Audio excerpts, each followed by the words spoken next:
அரசாங்கத்துக்கிட்ட நம்மளுக்கு நேராக போயிட்டு பேச இயலாது. ஆனால் அரசாங்கத்துக்கு நான் ஒன்று சொல்கிறேன். என்னன்னா, அரசாங்கம் செஞ்சிருக்கிற சரியான ஒரு பிழையான காரியம் இந்த அஸ்வஸ்மையில். அஸ்வஸ்மை ஆரம்பிச்சப்பவே எங்களுக்கு என்ன செஞ்சீங்க? 5000 ரூபா தான் கொடுத்தீங்க. நீ வீடை பார்த்துட்டு தானே கொடுத்தீங்க. 5000 ரூபா கொடுத்தீங்க.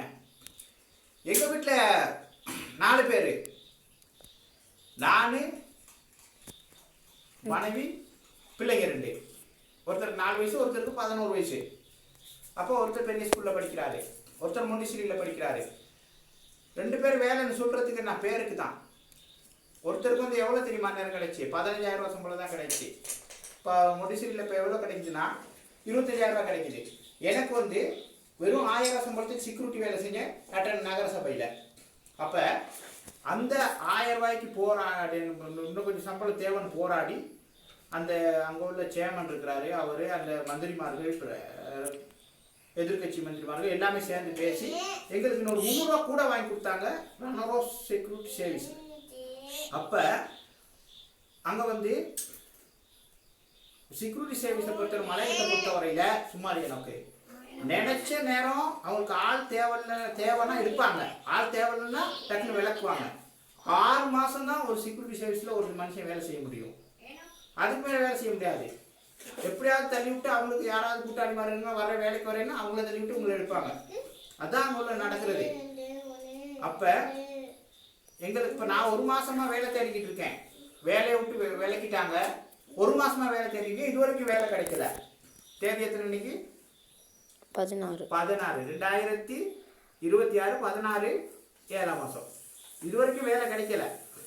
அப்போ எங்களுக்கு வேலை செய்ய முடியாமல் நாங்கள் அரசாங்கம் ஏமாற்றி வாங்கி சாப்பிட்றோம் கிடையாது, சரியா? ஆனால் எங்களுக்கு இந்த வருமானம் பத்தலை. வருமானம் பத்தாதவங்களுக்கு தான் விலைவாசி கூட, வருமானம் பத்தலை, சம்பளம் முதலாளி மாதிரி கொடுக்க மாட்டேங்கிறாங்க. அதனால தான் பழைய ஜனாதிபதி என்ன செஞ்சார்? இந்த மாதிரி ஆளுங்களுக்கு இவங்களை சரியான நிலைமைக்கு கொண்டு வர்றதுக்கு தான் அவர் கொடுத்தாரு அஸ்வஸ்மன் ஒன்று, எல்லாத்துக்கும் கொடுத்தாரு. அதுக்கு முன்னுக்கு நீங்கள் என்னென்ன செஞ்சீங்க? கட்சி பார்த்து கொடுத்தீங்க, ஜனசக்தி கொடுத்தீங்க, அப்புறம் என்ன கொடுத்தீங்க? சமுர்த்தி கொடுத்தீங்க. அதெல்லாம் எங்கள் அப்பா அம்மாவுக்கெல்லாம் கிடைக்கவே இல்லை, சரியா? கடைசியில் இவர் தான் இந்த அஸ்வஸ்மையில் ஒரு 5000 ரூபா சரி எங்களுக்கு கிடைச்சி. ஆனால் அந்த 5000 ரூபாயும் இந்த அரசாங்கம் நிப்பாட்டி பிடிச்சி, சரிங்களா? எங்களுக்கு 5000 ரூபாய், எங்களுக்கு 15000 ரூபா கொடுத்துருக்கணும். இந்த மாதிரி 2 பிள்ளைங்களும் தாய் தப்பு 2 பேர் 4 பேருக்கு வீட்டுக்கு நிறைய பேர்த்துக்கு நீங்கள் 15000 ரூபா முதல் இப்போ வரைக்கும் 25000 ரூபாயை எவ்வளோ கொடுத்துட்டு வாங்க. இப்போ அந்த வெறும் 5000 ரூபாயே எங்களுக்கு கொடுத்துக்கிட்டு வந்த நீங்கள் இப்போ அதையும் நிப்பாட்டி இருக்கிறீங்க. இது பெரிய அநியாயம், இது பெரிய அநியாயம், சரியா? இது ஜனாதிபதி தவறா இல்லாட்டி முன்னாள் ஜனாதிபதி தவறா அப்படின்றது எங்களுக்கு தெரியாது. ஆனால் ஒன்று, இந்த எழுதிக்கிட்டு வந்தவங்க என்ன சொல்லியிருப்பாங்க தெரியுங்களா? வீட்டில் இல்லாத நேரம் அது திரும்ப வீட்டில் தான் இந்த செக்யூரிட்டிக்கு 1 லட்சம் ரூபா சம்பளம் கிடைக்குதுங்க. மிஸ் இவங்களுக்கு எழுதாதீங்க, இவங்களுக்கு 5000 ரூபா போடுங்க. அவங்க வைப்புக்கு டீச்சர் வேலைங்க, அவங்களுக்கு 70000 சம்பளம் அப்படின்னு சொல்லியிருப்பாங்க. நீங்கள் போயிட்டு கேளுங்க, சரியா? உங்களுக்கு கவர்மெண்ட்ல ஒரு ஸ்கூல்கள் நடத்துகிறவங்களுக்கு ஒரு உதவி செய்ய முடியல.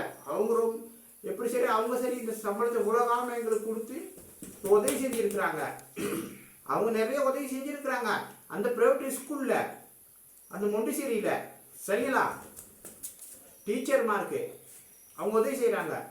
கவர்மெண்ட்ல என்ன செய்றீங்க நீங்க? அப்போ நீங்கள் தான் அந்த ஸ்கூலுக்கு நீங்களும் பங்காளராக இருக்க வேணும். அந்த ஸ்கூலில் படித்தவங்க தான் நிறைய பேர் இன்னைக்கு பெரிய ஸ்கூலில் நல்லா படிச்சிருக்கிறாங்க, சரியா? அப்போ நீங்கள் செய்கிறது அநியாயம். அந்த 5000 நீங்கள் 2வது தரம் எடுத்துகிட்டு போகிறது எதுக்கு எடுத்துகிட்டு போனீங்க? நிப்பாட்டுறதுக்கு. எல்லாம் சொன்னாங்க எல்லாம் இது பண்ணி கூட கொடுக்க போகிறாங்கன்ட்டு. அப்படி இல்லை, அவங்க தந்திரமாக எல்லாம் பார்த்துட்டு நிப்பாட்டுறதுக்கு செஞ்சுருக்கிறாங்க. பார்த்தவங்களுக்கு தெரியாதா? பார்த்தவங்களுக்கு தெரியாதா? அவங்க சம்பளம் கொடுக்குற இடத்துல போயிட்டு கேட்கணும். அப்படின்னா அவங்க சந்தேகமாக இருந்தால் அடுத்தவங்க பேச்சை கேட்கக்கூடாது. எங்கே வேலை செய்யறீங்கன்னா அங்கே போயிட்டு கேட்கணும் நீங்கள், சரியா? நான் வேலை செஞ்சது அந்த ஸ்டேமனுக்கு தெரியும், அட்டன்ல உள்ளவருக்கு வெறும் 1300 ரூபாய்க்கு தான் வேலை செஞ்சது. இங்கேருந்து ஸ்டெதனில் இருந்து அட்டனுக்கு போகிறதுக்கு 40 ரூபா போக வர 80 ரூபா முடியுது. சரிங்களா? நைட்டுக்கு சாப்பாடு யார் கொடுப்பா? அப்போ அதெல்லாம் செஞ்சு நீங்கள் இந்த மாதிரி செஞ்சிட்டீங்க. இது செய்யாதீங்க, இது அநியாயம். இதை பற்றி மந்திரிமார்கள் எதிர்கட்சியில் வாய் மூடிக்கிட்டு இருக்காதீங்க. கோச்சிக்காம ஐக்கிய தேசிய கட்சியாக இருந்தாலும் சரி, மற்ற எதிர்கட்சிகளாக இருந்தாலும் சரி, இதை பற்றி கொஞ்சம் பேசுங்க. பேசினா தான் இதுக்கு முடிவு வரும். நாங்கள் பேச இயலாது.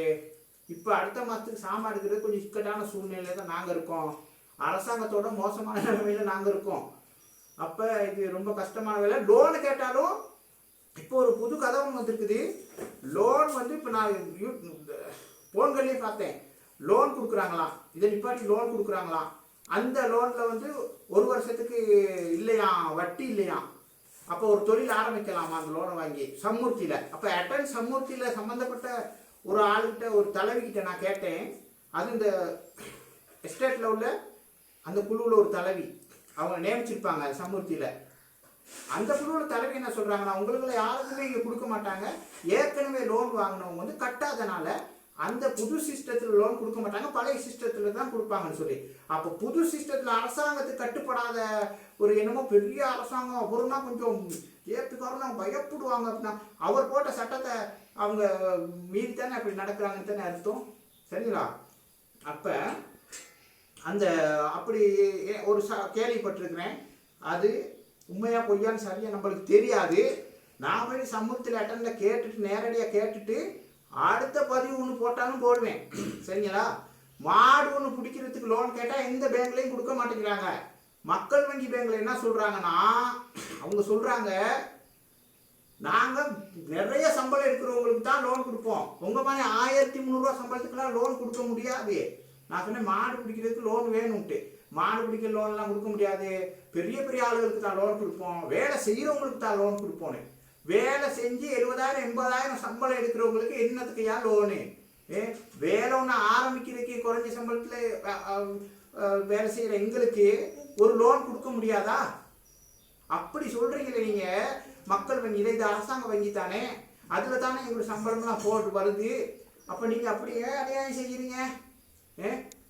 5 லட்சம் கொடுக்குறீங்க, அந்த மற்ற பேங்க்ல வந்து 5 லட்சம் 10 லட்சம் கொடுக்குறா. அதில் சரி பரவாயில்ல, ப்ரைவேட்டுக்கும் கொடுக்குறாங்க. அந்த பிஓசி பேங்க்கில் ஒரு செக்யூரிட்டி எடுத்துருக்கிறாரு, 5 லட்சம் எடுத்துக்கிற வீடு கட்ட. ஆனால் அந்த மக்கள் வங்கியில் ஏன் கொடுக்க மாட்டேங்கிறீங்க? மாடு வளர்க்குறதுக்கு உங்களுக்கு ஒரு 2 லட்சம் ரூபா நீங்கள் கொடுக்க முடியாதா லோனு? ஏன் கொடுக்க மாட்டேங்கிறீங்க? அரசாங்கம் இதெல்லாம் கவனிங்க. லோன் கொடுக்குறாங்க, வாங்கி செய்யுங்க, அதை செய்யுங்க, இதை செய்யுங்க, இப்படி செய்கிற அவங்க. இப்போ சமூகத்தில் வந்து யாரோ லோன் கட்டலையாம். நாங்கள் என்ன சமூகத்தில் லோன் எடுத்துருக்கோமா, இல்லை கட்டாமல் இருந்திருக்கோமா? அவங்க கதை எங்களுக்கு தேவையில்ல. நாங்கள் இப்போ புதுசாக அரசாங்கம் போட்ட சட்டத்திட்டத்தின் படி நீங்கள் லோன் கொடுக்கணும். இதை அரசாங்கம் கவனிக்கணும். ஜனாதிபதி நான் சொல்கிறேன், அதை நீங்கள் கொஞ்சம் கவனத்துக்கு எடுங்க. இப்போ நாங்கள் ஹெட்டனில் ஸ்டேட்டில் தான் இருக்கேன். சரியா? பயப்பட வேண்டிய அவசியம் இல்லை. நாங்கள் போட்ட இந்த நாட்டு மக்கள் உரிமையாக நாங்கள் கேட்குறோம். இன்னைக்கு இங்கே வந்து இந்த வைஃப் சொன்னிச்சு, நான் சேப்பிக்கு தான் ஓட்டு போடுவேன்னு சொன்னிச்சு. நான் ஒன்றும் சொல்ல இல்லாது. ஆனால் நான் ரணில் அவர்களுக்கு தான் போட்டேன். ஏன்னா அவருக்கு எக்ஸ்பிரஸ்மா கொடுத்தாரு. பபா கிடைக்கிறதுக்கு 20,000 ரூபா காசு பபா கிடைக்கிற கர்ப்பிணி தாய்மார்களுக்கு கூப்பன் கொடுத்தாரு. அந்த கூப்பனில் தானே இவன்லாம் வாங்கி சாப்பிட்டான். அந்த நேரம் இவ்வளோ கஷ்டம். அப்போ அவருக்காக அந்த நன்றி கடனுக்காக ஒரு ஓட்டு நாங்கள் போடக்கூடாதா? அப்போ அவங்க ஓட்டு போட்டாங்க வேறக்கு. ஆரம்பத்திலேயே எங்கப்பா வந்து தொண்டமா கட்சி தலைவர், அவங்க அப்பா வந்து சந்திரசேகரன் கட்சி தலைவர். அவங்க இன்னமும் அந்த கோடாலிக்கு ஓட்டு போட்டவங்க. நான் ஒன்றும் சொல்லலை. சரிங்களா? அப்போ நீங்கள் வந்து அந்த மாதிரி செய்யக்கூடாது. சரியா? நீங்கள் கோடாலிக்கு ஓட்டு போட எங்களுக்கு பிரச்சனை இல்லை. நாங்கள் பரம்பரை எங்கே ரணில் விக்ரமசிங்கே அவர்கள் நாங்கள் விட மாட்டோம். எங்களுடைய ஜீவன் தொண்டமானுக்கு நாங்கள் ஓட்டு போடுவோம். எதிர ஒரு மாகாண சபை தேர்தலோ பிரதேச சபை தேர்தலோ தான் கொஞ்சம் மாற்றி போட பார்ப்போம். அந்த மற்ற தேர்தல்கள்லையும் நாங்கள் எப்பயும் பரம்பரையாக ரணிலுக்கு தான் போடுவோம். சரி.